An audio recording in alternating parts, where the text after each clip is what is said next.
Medical बनवाना है तो 1 लाख रुपए देना होंगे। फैसलाबाद के इलाके 134 में रूरल हेल्थ सेंटर के एमओ ने मुबैना तौर पर मेडिकल बनाने के लिए 1 लाख रुपए मांग लिए।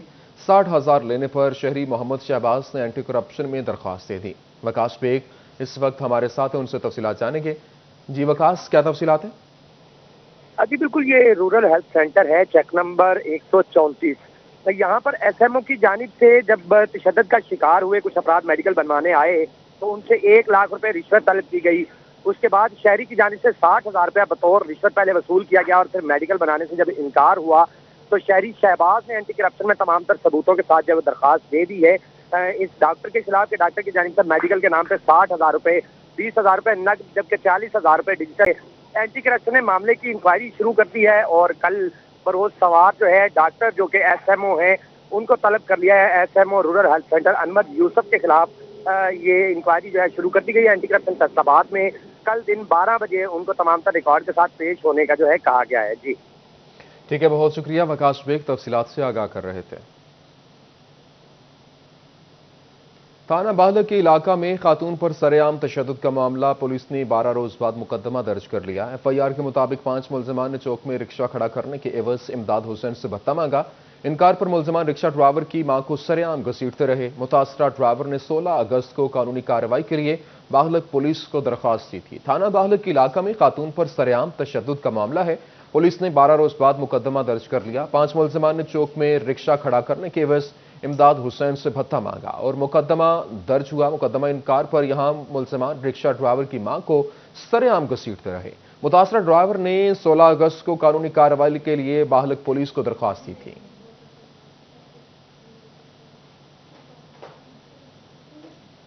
अवाम की मुहाफिज पुलिस लोगों के लिए खौफ की अलामत बन गई। फैसलाबाद में इंसानियत शर्मा गई। अहलकारों ने थाना बलोचनी में मां बाप को शीरखार बच्चे समेत हिरासत में रखा। मसलूम खातून भूख से बिलखती शीरखार बच्चे को अहलकार की मौजूदगी में दूध पिलाने पर मजबूर हो गई।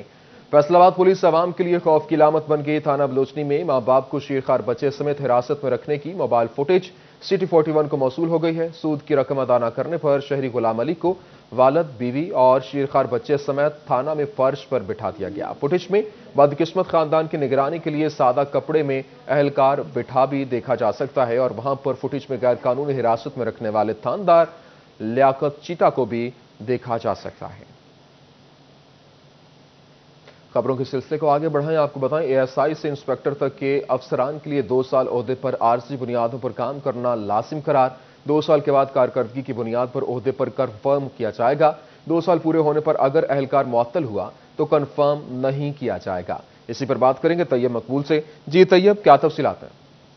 जी बिल्कुल, पंजाब पुलिस के अपर सबॉर्डिनेट्स के हवाले से आईजी दफ्तर की जानब से नई पॉलिसी जारी कर दी गई है। पॉलिसी जारी करते हुए आईजी दफ्तर की जानब से तमाम ज़िले पुलिस सरबराहान और रीजनल पुलिस सरबराहान को तहरीरी तौर पर मरासला भिजवाया गया, जिसमें उनकी जानब से कहा गया कि उनकी प्रमोशन और उनकी अगली सीटों पर कन्फर्मेशन के हवाले से नई पॉलिसी आईजी पंजाब के हुक्म पर जारी की जा रही है, जिसके मुताबिक कोई भी अहलकार जो अगले ग्रेड में अगले स्केल में अगले ओहदे पर प्रमोट होगा उसको ऑफिशिएटिंग यानी कि आर्जी बुनियादों पर 2 साल उस ओहदे पर काम करना होगा और उसकी कारकर्दगी के बाद ही उसको उस ओहदे पर कन्फर्म किया जाएगा। और इसी तरह अगर कोई अहलकार दौरान ड्यूटी मुअत्तल हो गया तो उसको कन्फर्म नहीं किया जाएगा जब तक वो बहाल नहीं हो जाता। उसकी ओहदे पर बहाली तक उसकी कन्फर्मेशन अमल में नहीं लाई जाएगी। उसका जो स्टैंडर्ड है वो ऑफिशिएटिंग ही रहा जाएगा।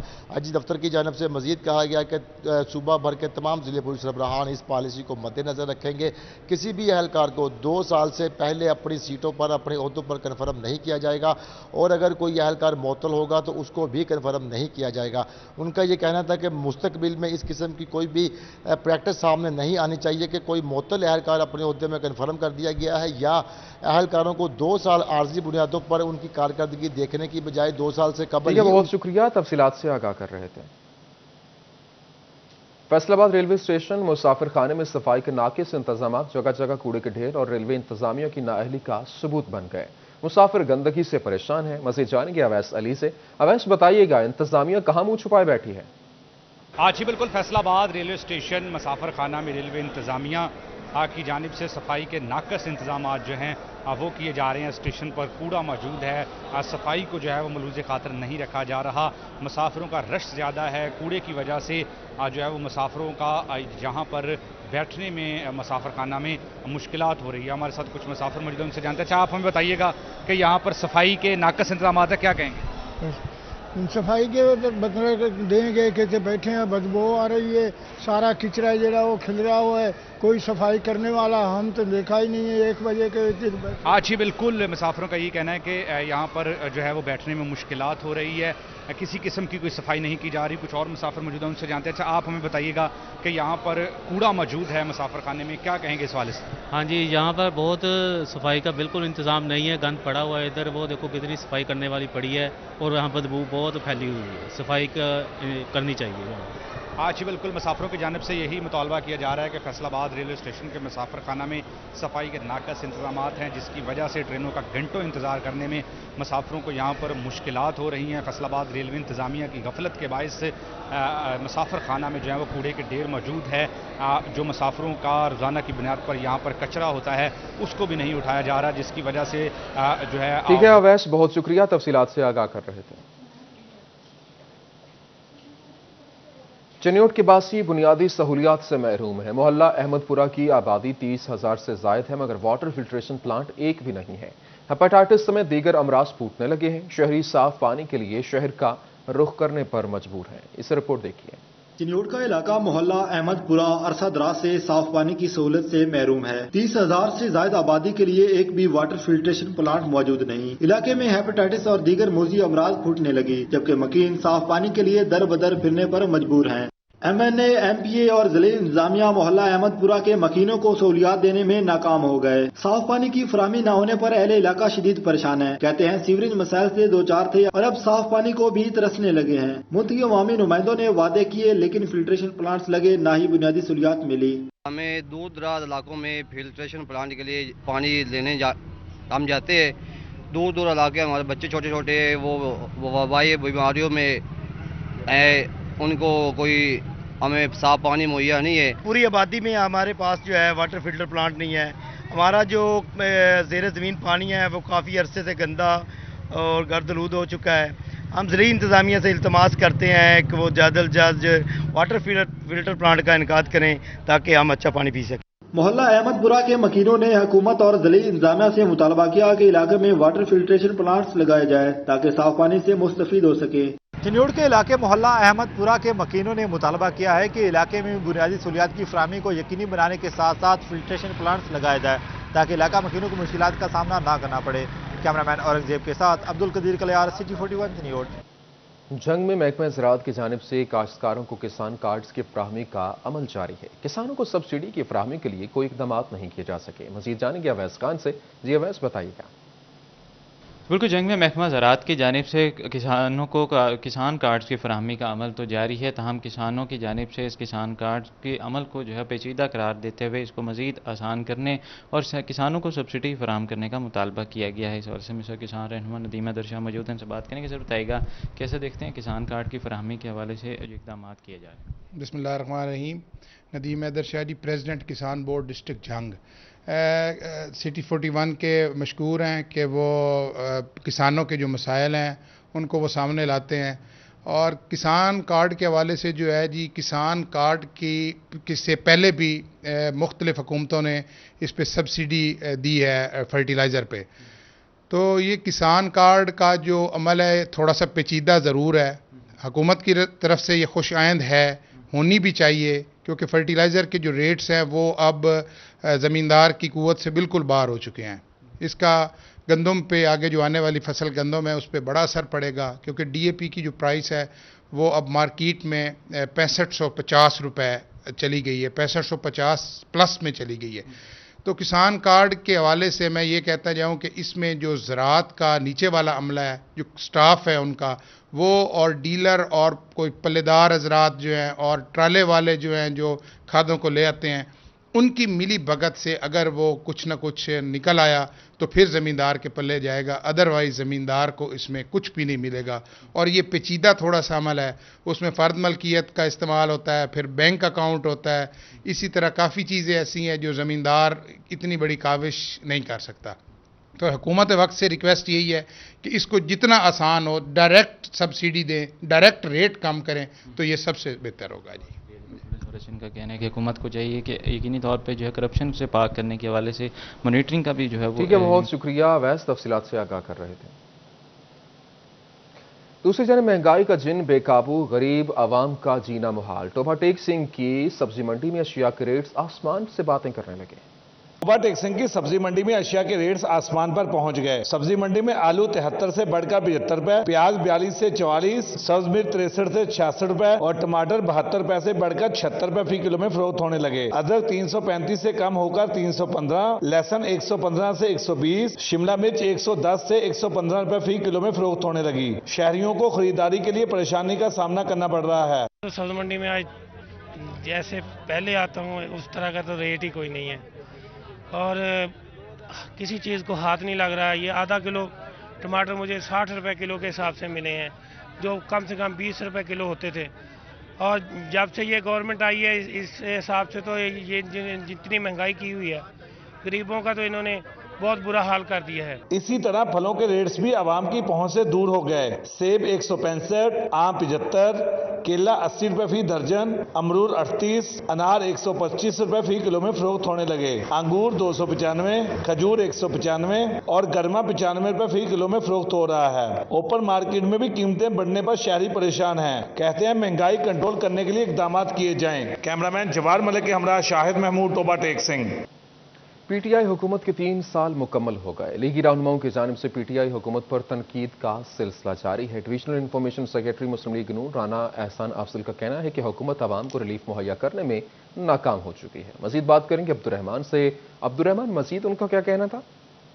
जब बात की जाए पीटीआई हुकूमत को 3 बरस हो गए और उसको एक कामयाबी के तौर पर सेलिब्रेट किया जा रहा है। पीटीआई की जानिब से अपनी कामयाबियां अवाम को बताई जा रही हैं। पीएमएलएन की जानिब से तनकीद की जा रही है 3 सालों में। तो इस हवाले से हमारे साथ डिवीजनल इंफॉर्मेशन सेक्रेटरी राना एहसान अफजल मौजूद है, उनसे जानते हैं। राना साहब, बताइएगा कैसे रहे 3 साल हुकूमत? देखिए, मैं समझता हूँ कि एक आम आदमी के लिए जो सबसे अहम चीज़ें होती हैं वो इफ़रात ज़र होता है, जिसको इन्फ्लेशन कहते हैं। तो वो उसमें बेहद इजाफा है, डबल डिजिट पे है। और पूरे रीजन में ये जो आपका साउथ ईस्ट एशिया और एशिया का जो रीजन है, इसमें हाईएस्ट इन्फ्लेशन है। तो महंगाई ऐसी चीज़ है जो आवाम की जेबों को कुतर लेती है और 3 सालों से जो है उनकी जेबें कुतरी जा रही हैं। दूसरी चीज़ जो है वो गुर्बत होती है। तो गुर्बत के अंदर जो मुख्तलिफ माहिरीन हैं मईशत के हवाले से, उनके अंदाजे के मुताबिक 10 से 15% जो पाकिस्तान की आबादी का हिस्सा है वो गुर्बत की शरह से नीचे जो है उसमें इजाफा हो गया है। तीसरी चीज़ होती है अनएम्प्लॉयमेंट। तो आज आप किसी भी यूनिवर्सिटी का सर्वे जाके करेंगे तो आपको पता चलेगा कि 20% भी अब्जॉर्प्शन नहीं है स्टूडेंट्स की जॉब मार्केट में। और 85 लाख लोग तो ये खुद कहते हैं कि गुर्बत की जो है अनएम्प्लॉयमेंट के अंदर उसमें इजाफा हुआ है। तो ये वो 3 चीज़ें हैं जिससे आम आदमी को डायरेक्ट इम्पैक्ट पड़ता है। बाकी अगर आप हुकूमती कारकर्दगी के ऊपर बात करें तो मैं समझता हूँ पाकिस्तान की बदकिस्मती है कि जो कर्जा हमने 5 सालों में लिया, इन्होंने 2.5 सालों में उतना ले लिया और आज 1.5 गुना जो है वो कर्जा पीएमएलएन की जो है वो 5 साल टाइम से ज़्यादा इन्होंने लिया। और कहीं हमें डेवलपमेंट नहीं नज़र आती, कहीं हमें जो है वो इम्प्रूवमेंट नहीं नज़र आती। इसी तरह जो वादे इन्होंने किए थे लोकल बॉडीज़ के, तो आज लोकल बॉडीज़ जो हैं वो कहीं नहीं नज़र आती। और उसको जो सुप्रीम कोर्ट के ऑर्डर हैं उनको भी इन्होंने अमल नहीं किया। अगर आप जमहूरी अमल की बात करें तो असम्बलियाँ जो हैं वो गैर फ़ाल हैं। सदारती ऑर्डिनेंसेस से ये जो है वो अपने हुकूमत को चला रहे हैं। तो हर लिहाज से अगर आप फॉरेन पॉलिसी की बात करें तो फॉरेन पॉलिसी पे आप देखें कि कश्मीर का जो इशू है वो ये कहते हैं हमने बहुत हाईलाइट किया और कभी ऐसे किसी ने हाईलाइट नहीं किया। लेकिन जब आप फॉरेन पॉलिसी को देखते हैं तो हमारी इतनी बड़ी नाकामी है कि इंडिया के मकबूजा कश्मीर के अंदर हम एक भी जो इंटरनेशनल ऑब्जर्वर है वो वहाँ नहीं भेज सके। तो बयानात बहुत ज़्यादा हैं, नारे बहुत ज़्यादा हैं और असल हकायक जो हैं वो बड़े गमगीर हैं। आज सऊदीया से हम दूर हैं। सीपेक का प्रोजेक्ट जो है वो सुस्त रवि का शिकार है। अफगानिस्तान के अंदर जो है वो हम कहते हैं कि हमारा बड़ा रोल रहा है, लेकिन जो बड़ी मीटिंगें होती हैं अक़वाम मुत्तहिदा में, उसके अंदर हमें इन्विटेशन तक नहीं आता। तो ये मैं समझता हूँ फॉरेन पॉलिसी की साइड पे भी फेलियर है। अमेरिका आपके साथ तावन नहीं कर रहा, इनको अफसोस होता है कि ये इनका बाइडन फ़ोन नहीं उठाता। तो ये फॉरेन पॉलिसी होगी तो हर लिहाज से मैं समझता हूँ कि एक नाकाम हुकूमत रही है डिलीवर करने के लिए। कोई ऐसा प्रोजेक्ट नहीं है जिसके ऊपर जो इन्होंने मैसिव बड़ा प्रोजेक्ट किया। एक इन्होंने BRT मेट्रो किया था, वो भी उसके ऊपर भी करप्शन के इल्ज़ामात हैं बहुत बेइंतहाशा किस्म के। तो हाँ, ये कहते हैं हमने एक्सपोर्ट बढ़ाई, हाँ 2% एक्सपोर्ट बढ़ी। अगर 40-50% रुपए को डीवैल्यू करने के बाद 2% एक्सपोर्ट पे इन्होंने बगलें बनानी है तो इनको इस तरह की परफॉर्मेंस मुबारक हो, लेकिन अवाम जो है वो सख्त मुश्किलात का शिकार है। जो इस हवाले से PMLN के डिविजनल इंफॉर्मेशन सेक्रेटरी राना एहसान अफजल समझते हैं कि यहाँ पर जो 3 साल है इसमें। ठीक है, बहुत शुक्रिया अब्दुर्रहमान, तफसीलात से आगाह कर रहे थे। किसी के दबाव में आकर इस्तीफा नहीं दिया, इल्जामात में कोई सदाकत नहीं है। Chairman Faisalabad industrial state development Kashif Ashfaq ने वजाहती वीडियो बयान जारी कर दिया। Chairman Faisalabad industrial state development company के ओहदे से मुस्ताफी होने पर कासिफ अशफाक ने अपना मौक़िफ़ पेश कर दिया।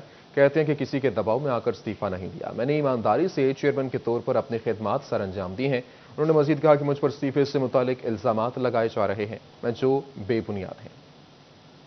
रजीम बिस्मिल्लाहिर्रहमानिर्रहीम। जैसा कि आपको पता है कि मैंने कल ही फेडमिक से इस्तीफ़ा दिया है और किसी प्रेशर में आके या किसी ऐसी बात नहीं, कुछ दोस्त गलतफहमी पैदा कर रहे हैं। इंशाल्लाह आप भी यहाँ पे, मैं भी यहाँ पे हूँ। मेरा तकरीबन 3 साल के करीब जो था टाइम वो मुकम्मल हो गया था। नया बोर्ड ऑफ डायरेक्टर बनाया था, गवर्नमेंट ने मुझे ही चेयरमैन उसका भी बनाया था, बट मैंने ख़ुद अपनी ज़ाती मसरूफियत की वजह से, कारोबारी मसरूफियत की वजह से, और जो अगले आने वाले बल्दियाती इलेक्शन है या नेशनल के इलेक्शन है उसके लिए इंशाल्लाह मैं तैयारी करना चाह रहा हूँ। और इंशाल्लाह ये गवर्नमेंट हमारी है, मैंने डे नाइट काम किया, 1 सेकंड ज़ाया नहीं किया।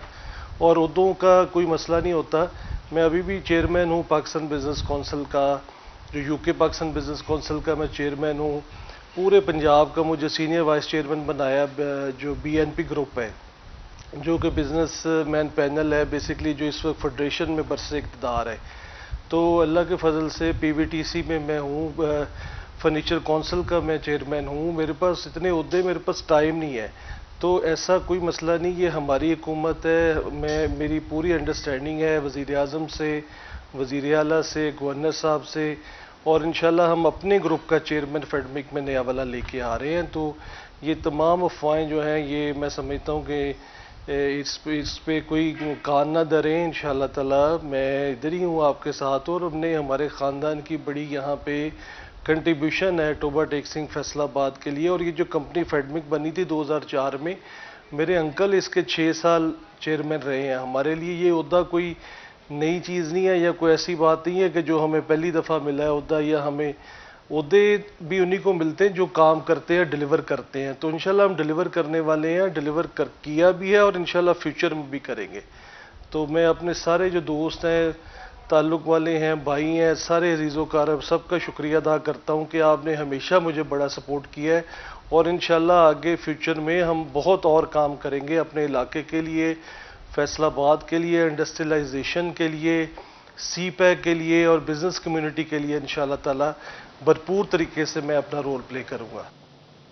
दूसरी जानिब दुनिया की सबसे बड़ी ऑटोमेकर कंपनी टोयोटा का गाड़ियों की पैदावार 40% कम करने का ऐलान। प्रोडक्शन में कमी की वजह माइक्रोचिप की किल्लत है। गाड़ियों की पैदावार कम होने की वजह सेल्स में कमी है। शिराज भट्ट रिपोर्ट करेंगे।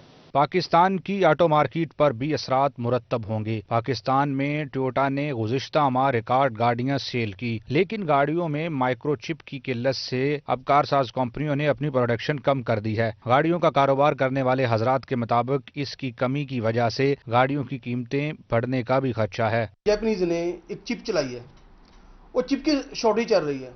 जैसे मैं इनको यही कहूँगा कि ये एक नौसरबाजी है मार्केट को अप लेके जाने की, कि जब आप मार्केट को अप करोगे, हालात ख़राब करोगे कीमतें बढ़ाने के लिए, तो आप इनको शॉर्ट करोगे।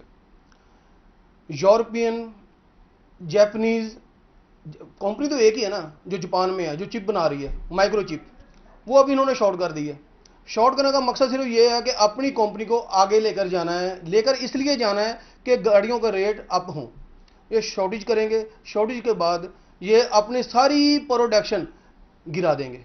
जब प्रोडक्शन गिराएंगे तो ऑलरेडी इनके असरात नुकसान में जाएंगे। गाड़ियों की प्रोडक्शन में कमी पाकिस्तान में ऑटो सेक्टर की तरक्की के लिए बड़ा चैलेंज साबित होगी। टोयोटा कंपनी ने एशिया और यूरोपियन ममालिक में अपनी प्रोडक्शन 40% कम करने का ऐलान कर दिया है। कैमरामैन हसन चौहान के साथ शहराज भट्ट, फैसलाबाद। फैसलाबाद जोड़ावाला रोड पर निजी होटल में इलेक्ट्रॉनिक्स एंड इंस्टॉलमेंट एसोसिएशन का इजलास जारी है। ग्रुप लीडर राना सिकंदर आजम तकरीब के शुरका से खिताब कर रहे हैं। हर साल हर महीने इसका इजलास होता है। इत्तफाक और इत्तेहाद से ये तंजीम है और सारे लोग इसमें वो शामिल हैं जो इलेक्ट्रॉनिक्स से वाबस्ता है। इनमें कुछ रिटेल का बिजनेस करते हैं और ज़्यादातर जो अक्सरियत है वो हमारी है अपना किस्तों का कारोबार करने वाले। बहुत मोहब्बत से चलता है। इसकी बॉडी जो है वो 1.5 साल के लिए तश्कील दी जाती है। बाकायदा इलेक्शन अनाउंस होते हैं, उसमें 2 बार से ज़्यादा कोई प्रेसिडेंट नहीं रह सकता और इसी तरह जो जनरल सेक्रेटरी है वो नहीं, तो हम इन्हें चेंज करते रहते हैं। तो इस बार जो है फर्स्ट टर्म में ही राना फ़खर साहब वो हमारे प्रेसिडेंट हैं और आसम हबीब साहब हमारे जनरल सेक्रेटरी हैं। तो ये हमारी है जी तंजीम जो काम करती है और इसमें गाहे बगाए आप जैसी शख्सियात को हम मदऊ करते हैं, उन्हें उनकी गुफ्तगू सुनते हैं। और दूसरा मकसद जो मेन है कि उन दोस्तों से भी मुतारफ़ अपनी पर्सनैलिटीज़ को करवाया जाए जो कि इस शहर की रिनाउंड पर्सनैलिटीज़ हैं, जिनमें एक आप हैं। कभी अल्लाह ताला किसी को भी, मैं समझता हूँ कि जेल का मुंह ना दिखाए, जेल में जाना ना पड़े, लेकिन चूँकि ये ज़िंदगी है, हादसात है, इसमें साथ साथ चलता रहता है, लेकिन आपको बुलाने का जो मकसद है तो वो मैं अपने दोस्तों को बताना चाहता हूँ कि इतने प्यारे दोस्त और भाई हैं और इतनी रिस्पेक्ट देने वाले कि शायद आपको तसव्वुर ना हो। अल्लाह ना करे कि किसी को कभी वहाँ जाना पड़े, लेकिन कभी जाना पड़े किसी के लिए आपको एज ए गेस्ट, तो फिर आप देखेंगे कि चौर साहब कितनी इज्जत देते हैं और किस तरह वेलकम करते हैं और किस तरह अपने दोस्तों को ओबलाइज करते हैं। तो ये चौर साहब का मैं एक इसलिए आज मैंने खुसूसी तौर पे इन्हें यहाँ रिक्वेस्ट करके मदऊ किया था। हालांकि अभी उनके मेहमान आए हुए हैं और वो जाना भी चाह रहे हैं, डीआईजी जो उनके हैं ऑफिसर, लेकिन मैं आपका जी बहुत शुक्रगुजार हूँ कि आप तशरीफ़ लाए। तो दूसरा, चूँकि आप दोस्तों से भी बात कर लूँ, एक तो हमारे इलेक्शन आ रहे हैं जी फैसलाबाद चैम्बर ऑफ कॉमर्स के, तो चूँकि हमारा नेशनल ग्रुप है तो उस हवाले से मैं आप सारे दोस्तों से जो वोटर हजरात हैं कि नेशनल ग्रुप के अलावा किसी उम्मीदवार को, भले आपका वो भाई हो, भले आपका वो बहुत करीबी अजीज या दोस्त हो, हमने वोट मुश्तरका तौर पे अपने नेशनल ग्रुप को देने हैं और अपने ही लोगों को हमने वहाँ पे इलेक्शन जो कंटेस्ट कर रहे हैं उन्हें जितवाना है। और मैं आपके लिए एक बात और आपको खुशखबरी दूं कि हम में से उम्मीदवार हैं मोहम्मद अली साहब, एग्जीक्यूटिव कमेटी के मेंबर के लिए। मोहम्मद अली साहब 1 मिनट खड़े होकर दिखाएं जी, और इनके लिए मैं कहता हूं खुसूसी तालियां होनी चाहिए। तो इन्हें नॉमिनेट किया है, तो ग्रुप की तरफ से नॉमिनेट हो गया, लेकिन इनका टाई है 2 दोस्तों के साथ। अल्लाह ताला से दुआ है कि अल्लाह ताला इन्हें नॉमिनेट कर दे, तो इंशाल्लाह ये ग्रुप की तरफ से, हमारी तरफ से भी होंगे और नेशनल ग्रुप की तरफ से भी होंगे। तो दूसरा, मसाइल बहुत ज़्यादा आ रहे हैं। अभी फैसलाबाद में 2 चीज़ें बड़ी अहम हैं। एक तो पॉइंट ऑफ सेल मशीन जो लग रही है, उसके बारे में हम कोशिश कर रहे हैं कि पाकिस्तान लेवल पे वो मसला हल हो जाए। दूसरा, उसके लिए 29 अगस्त को मुख्तलिफ शहरों में मुजाहरे भी हो रहे हैं और एड्रेस भी किया जाएगा। और एक जो फैसलाबाद में पीएचए ने ठेका दिया है, 20 करोड़ रुपए का ठेका देके तकरीबन वो ठेकेदार 2 अरब रुपया वसूलने की कोशिश कर रहा है। फॉर एग्जांपल कि कहीं पे उसने पिछले साल किसी ने 10,000 टैक्स दिया था तो उसको वो 2 लाख का नोटिस भेज रहा है और कर रहा है। इसको भी हम इंशाअल्लाह ताला फैसलाबाद की हमारी जो ताजर तंजीमें हैं एड्रेस कर रही हैं, और किसी के साथ कोई ज्यादती हो, कोई बात हो, तो आप ज़रूर अपनी लीडरशिप को बताएं। तो इंशाअल्लाह ताला आप देखेंगे कि आपके साथ कहीं भी ज्यादती नहीं होगी। दूसरा, हमने अपने मुल्क के लिए, और अभी जो एक प्राइम मिनिस्टर ने अनाउंस किया है, ये बिलियन ट्री जो स्कीम है, और मैं समझता हूँ जो ट्री प्लांटेशन है, तो उस पर भी हमने काम करना है।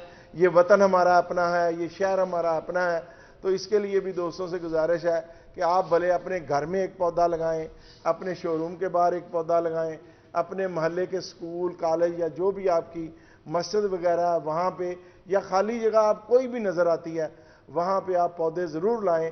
ये हमारा एक कौमी फरीज़ा है। और जिस तरह इंटरनेशनली ये चेंज आ रही है माहौलियात में, तो उसके लिए भी हमें अपना कंट्रीब्यूशन जो है इस मुल्क के लिए करना चाहिए।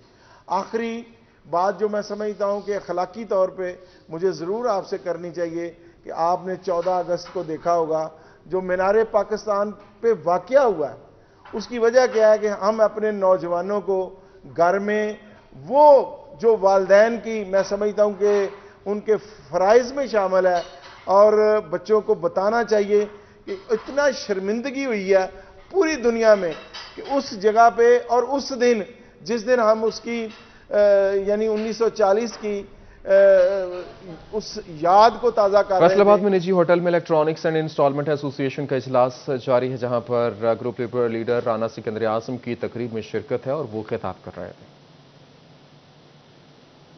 न्यूज़ स्टूडियो से फिल वक्त कितना